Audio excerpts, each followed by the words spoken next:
94. 부자 간의 의견이 합하지 않는 것은 견디기도 하려니와 내외 간의 애정이 합하지 않는 것은 참 견디기 어려울 것이다. 상관없는 남의 일이언마는 다만 10여일이라도 같이 있는 정이라 영채에게는 이것도 걱정이 된다. 영채의 생각에는 될 수만 있으면 이 내외를 정답게 하여주고 싶다. 영채에게는 그 부인이나 남편이 다 같이 정답게 보인다. 오래 교제를 하여 볼수록 그 부인이 마음에 들어 이제는 진정으로 형님이라고 부르고 싶다. 이전 월하에게 대한 정과 비슷한 애정이 솟아오른다. 물론 월하에게 대한 것과 같이 존경하고 의탁하는 생각은 없으나 한껏 사랑스럽고 한껏 불쌍한 생각이 난다. 그래서 될 수 있는 대로 부인의 곁에 있어서 이야기 동무도 하여주고 기회만 있으면 위로도 하여준다. 부인도 이제는 영채와 친하여서 여러 가지로 속에 있는 생각을 말한다.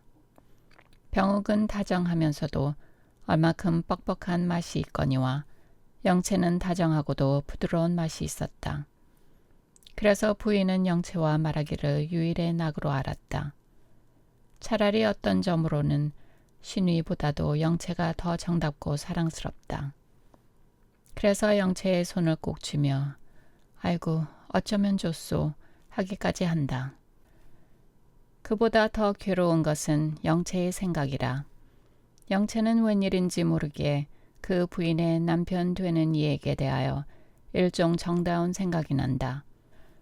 처음에는 친구의 오빠인 까닭이라 하였으나 차차 더 격렬하게 그의 모양이 생각이 나고 그의 모양이 번뜩 보일 때마다 문득 가슴이 울렁울렁하고 얼굴이 벌개진다. 영채가 보기에 그도 자기를 다정한 눈으로 보는 듯하다. 영채는 암만 그것을 억제하려 하건만은 제 마음대로 할 수가 없다. 그래서 자리에 누워도 그의 좀 넓적한 얼굴이 눈에 보여서 도무지 잘 수가 없다. 그러할 때마다 곁에 누운 부인을 안으면 부인도 영채를 안아준다. 영채는 부인에게 대하여 미안하기도 하고 죄송하기도 하다. 어서 이 집을 떠나야겠다 하면서 또한 차마 떠나기가 싫기도 하다. 그래서 영채에게는 또 한 가지 새 괴로움이 생겼다. 요사이 영채는 흔히 멀거니 무슨 생각을 하다가 왜 그렇게 멀거니 앉았어요? 하는 말을 듣고는 깜짝 놀라게 된다. 이로부터 영채는 차차 남자가 그리워진다. 전부터 외롭게 적막하게 지나왔거니와 지금은 그 외로움과 그 적막과는 유다른 적막이 더 굳세게 영채의 가슴을 누른다. 이전에는 넓은 천지에 저 혼자만 있는 듯한 적막이더니 지금은 제 몸이 반편인 듯한 적막이었다. 다른 반편이 있어야 제 몸은 온전하여질 것 같다. 공연히 가슴이 울렁울렁하고 얼굴이 후투하여진다. 피곤한 듯도 하고 술 취한 듯도 하다. 무엇에 기대고 싶고 누구에게 안기고 싶다. 영채는 가만히 앉아서 이때껏 접하여 오던 여러 남자를 생각하여 본다.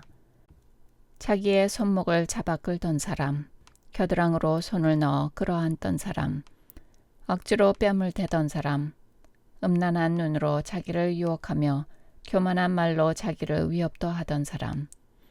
그때에는 그렇게 원수스럽고 미워 보이던 남자들조차 뭐라고 말할 수 없는 따뜻한 감각을 준다. 남자의 살이 자기의 살에 와 닿던 감각이 짜릿짜릿하게 새로워진다. 지금 내 곁에 남자가 하나 있었으면 작히 좋으랴. 누구든지 손을 달라면 손을 주고 안아준다면 안기도 싶다. 영채는 신우선을 생각하고 이 형식을 생각한다. 여러 해 동안 접하여 오던 남자 중에 신우선은 가장 영채의 마음을 끌던 사람이다.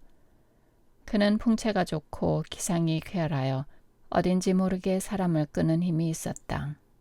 어떤 날 저녁에 둘이 마주 앉아서 우선이가 영채를 달랠 때에 영채의 마음도 아니 움직임이 아니었다. 당장 그의 가슴에 이마를 대고 저를 거두어 줍시오 하고 싶었다. 그러나 그때의 영채는 온전히 몸과 마음을 형식에게 바친 줄로 자신하였으므로 이를 갈고 억제하였다. 실로 그동안 영체는 다만 남자의 모양이 생각에만 떠나와도 큰 죄로 여겨서 제 살을 꼬집어 억제하였다. 이러므로 지금껏 영체는 독립한 사람이 아니요 어떤 도덕률의 한 모형에 지나지 못하였다. 누에가 코치를 짓고 그 속에 들어 엎딘 모양으로 영체도 알 수 없는 정절이라는 집을 짓고 그 속을 자기의 세상으로 알고 있었다. 그러다가 이번 사건에 그 집이 다 깨어지고 영체는 비로소 넓은 세상에 뛰어나왔다. 더구나 기차 안에서 병옥을 만남에 자기가 지금껏 유일한 세상으로 알아오던 세상이 기실 보잘것없는 헛개비에 지나지 못하는 것과 인생에는 자유롭고 즐거운 넓은 세상이 있는 것을 깨닫고 이에 비로소 영체는 자유로운 사람이 되고 젊은 사람이 되고 젊고 어여쁜 여자가 된 것이다. 영체의 가슴에는 이제야 비로소 사람의 피가 끓기 시작하고 사람의 정이 타기를 시작한다. 영체는 자기의 마음이 전혀 변하여진 것을 생각한다. 마치 애초부터 어둡고 좁고 움속에서 지내다가 처음 햇빛 있고 바람 불고 꽃 피고 새오는 세상에 나온 것 같다. 영체는 검은 고를 타고 바이올린을 울린다. 그러나 그 소리가 모두 다 새로운 빛을 띈다. 그리고 영체의 눈에는 기쁨과 슬픔이 섞인 듯한 눈물이 빙그르 돈다.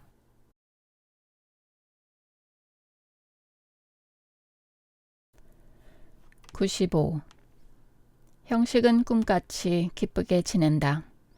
날마다 선영에게 영어를 가르치고 다 가르치고 나서는 여러 가지 이야기를 한다.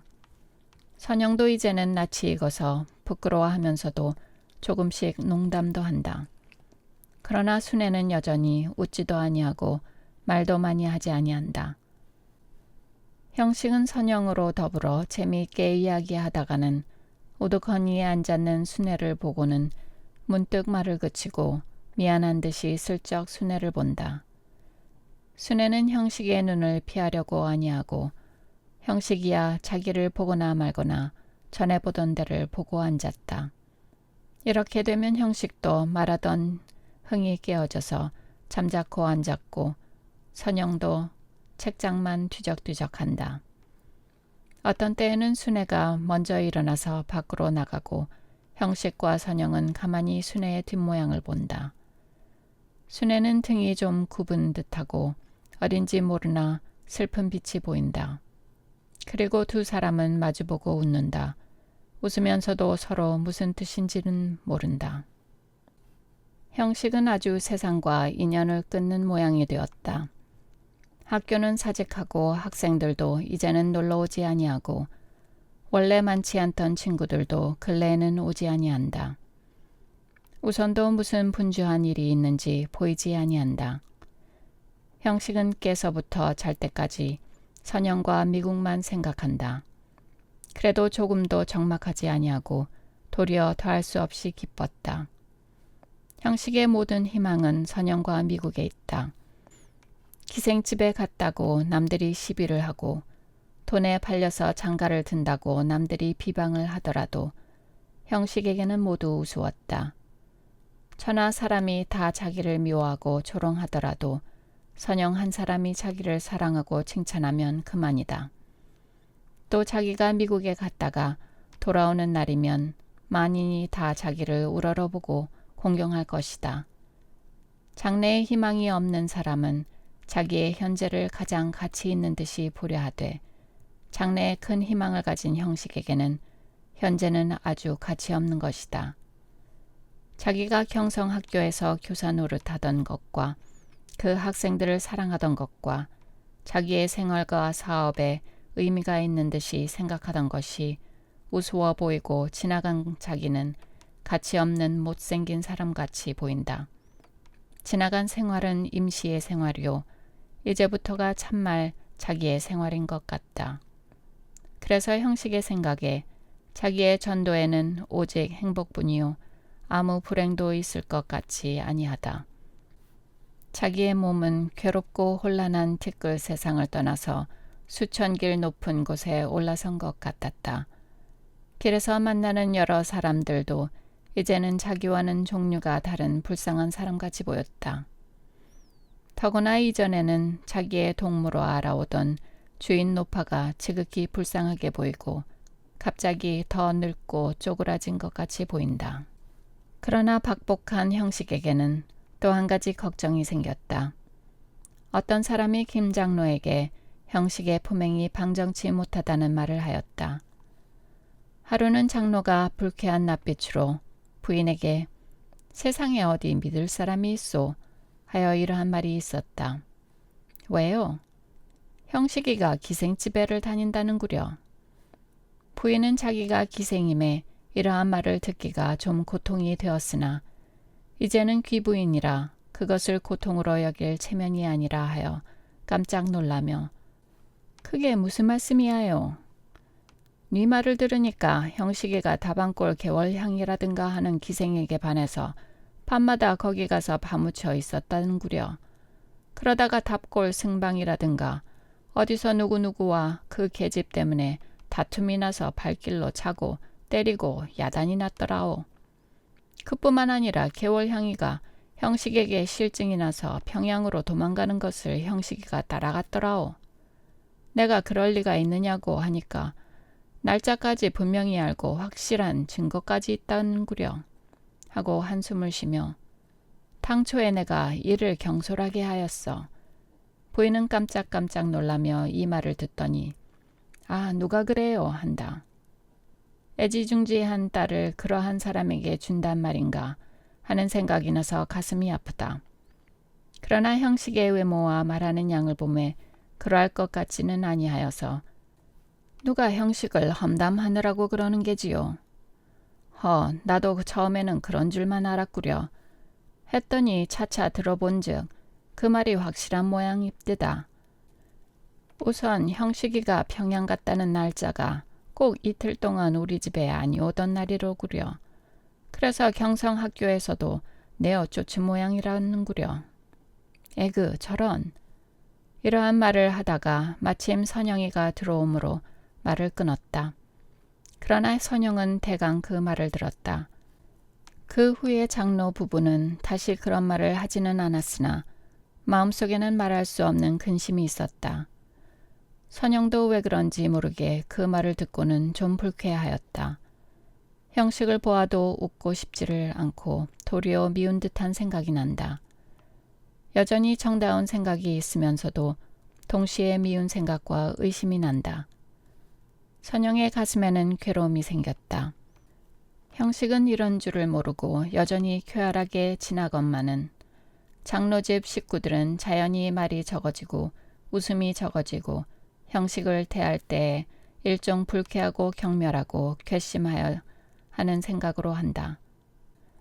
형식도 차차 이 변천을 깨닫게 되었다. 순애의 슬픈 듯한 눈은 가만히 여러 사람의 눈치만 본다.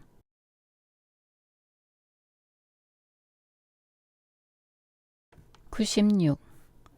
선영이 보기에 형식은 처음부터 자기의 짝이 되기에는 너무 자격이 부족하였다. 자기의 이상의 지아비는 이러하였다. 첫째, 얼굴 모양이 둥그스름하고 살빛이 희대 불그레한 빛이 돌고 그러고 말긋말긋하고 말소리가 유창하고 또 쾌활하고 뒤로 보나 앞으로 보나 미끈하고 날씬하고 손이 희고 부드럽고 재주가 있고 대학교를 졸업하고 이러한 사람이었다. 이러한 사람은 원칙상 부귀한 집이 아니면 구하기 어렵다. 처음에는 어떤 목사나 장로의 아들이기를 바랐으나 점점 목사나 장로는 그다지 귀한 벼슬이 아닌 줄을 알게 되었다. 그러므로 자기의 이상의 지아비는 미국에 유학하는 중이언이 하였었다. 그러다가 처음 형식을 보매 미상불 처녀가 처음 남자를 접하는 기쁨이 없음은 아니었으나 결코 자기의 짝이라고는 생각지 아니하였다. 형식은 자기보다 여러 층 떨어지는 딴 계급에 속한 사람이언이 하였다. 첫째, 형식의 얼굴은 자기의 이상에 맞지 아니하였다. 얼굴이 기름가고 광대뼈가 나오고 볼이 좀 들어가고 눈꼬리가 처지고 게다가 이마에는 오랜 동안 빈궁하게 지낸 자취로 서너 줄 주름이 깔렸다. 그리고 손이 너무 크고 손가락이 모양이 없고 아주 못생긴 사람은 아니나 자기의 이상에 그리던 남자와는 어림이 없이 틀린다. 형식의 태도에는 숨길 수 없이 빈궁한 빛이 보이고 마음을 쑥 펴지 못하는 듯한 침울한 기색이 드러난다. 게다가 그의 이력과 경성학교 교사라는 그의 지위는 선영의 마음에는 너무 초라하게 생각되었다. 그러므로 일찍 그를 정답다고 생각한 일도 없고 하물며 사랑스럽다고 생각한 일도 없었다. 만일 선영이가 형식에게 조금이라도 호의를 가진 일이 있다 하면 그것은 불쌍하게 생각하였습니다. 선영의 눈에는 형식은 과연 불쌍하게 보였다. 몇 시간 영어를 배우고 이야기를 들으매 얼만큼 형식에게 숨은 위엄과 힘이 있는 줄도 깨달았으나 17, 18세 되는 처녀에게는 그것은 그리 중요한 것이 아니었다. 그래서 선영은 형식과 순애가 배필이 되었으면 한 일이 있었다. 그러다가 자기가 형식과 약혼을 하게 된다는 말을 듣고 일변 놀라며 일변 실망하였다. 형식 같은 사람으로 자기의 배필을 삼으려 하는 부친이 원망스럽기도 하고 불쾌하게도 생각되었다. 자기의 이상이 온통 깨어지고 자기의 지위가 갑자기 떨어지는 듯하였다. 그러나 선영은 부모의 말을 거역하지 못할 줄을 안다. 부친의 말 한마디에 자기의 일생은 결정되거니 한다. 그래서 선영은 형식의 좋은 점만 골라보려 하였다. 형식의 얼굴을 여러 가지로 교정하여 본다. 눈꼬리를 좀 끌어올리고 광대뼈를 좀 들이밀고 손을 좀 작게 하고 기름한 아래턱을 좀 들이밀어서 얼굴을 동그스름하게 만들고 또 뺨과 이마에는 적당하게 살을 붙이고 분홍 물감칠을 하고 이렇게 교정을 하느라면 형식의 얼굴이 차차 자기의 마음에 맞게 된다. 그러나 이따금 들여밀려는 광대뼈가 더 쑥 나오기도 하고 내밀려는 뺨이 더 쑥 들어가기도 하여 눈이 몹시 가늘어지기도 하고 혹은 쇠눈살 모양으로 커지기도 한다. 그렇게 되면 화를 내어서 형식의 얼굴을 발로 쓱쓱 비벼 부시고 가만히 눈을 감고 앉았다가 그래도 안심이 아니 되어서 다시 형식 얼굴을 만들기를 시작한다. 어떤 때에는 곧잘 마음대로 되어서 혼자 쳐다보고 즐겨할 때에 정말 형식이가 즐거운 얼굴을 가지고 들어와서 모처럼 애써 만든 얼굴을 말 못되게 깨뜨리고 만다. 그를 배우다가 이따금 형식을 쳐다보고는 형식의 얼굴에다가 자기 손으로 만들어 놓은 탈을 씌워본다. 그러나 그 탈이 잘 씌워지지를 아니한다. 형식은 있는 정성을 다하여 가장 사랑하는 장래의 아내에게 영어를 가르칠 때에 선영은 열심으로 형식의 얼굴을 교정한다. 순애는 그 곁에 앉아서 형식과 선영을 번갈아 보며 두 사람의 생각을 알아보려 한다. 선영은 형식의 얼굴 교정하기를 그쳤다. 그 사업이 도저히 성공하지 못할 줄을 깨달았다. 그리고는 형식의 얼굴에 아무쪼록 정이 들기를 힘썼다. 지금까지는 형식의 얼굴로 하여금 자기의 마음에 맞도록 변화하려 하였으나 지금은 자기의 마음으로 하여금 형식의 얼굴에 맞도록 변화하게 하려 한다. 억지로 형식의 얼굴이 곱다 하여 본다. 광대뼈가 내민 것과 눈꼬리 처진 것이 도리어 정답다 하여 본다. 그러면 과연 그렇다 하여지기도 하고 더 보기 흉하다 하여지기도 한다. 그러나 점점 더 오래 상종을 하고 말도 많이 듣고 서로 생각도 통하여짐을 따라 선영은 차차 형식에게 정이 들어온다. 형식의 입술이 곱다 하게도 되고 형식은 썩 다정하고 마음씨가 고운 사람이다 하게도 된다. 자리에 들어가서는 의뢰히 형식의 모양을 한 번씩 그려보고 얼굴을 교정도 하여 본다. 그 중에 제일 마음에 드는 형식의 입술을 그려놓고는 가만히 쳐다보다가 혼자 웃으며 이것만 해도 좋지 한다. 선영은 형식의 입술을 사랑한다. 그래서 형식의 얼굴이 온통 입술이 되고 말기도 한다.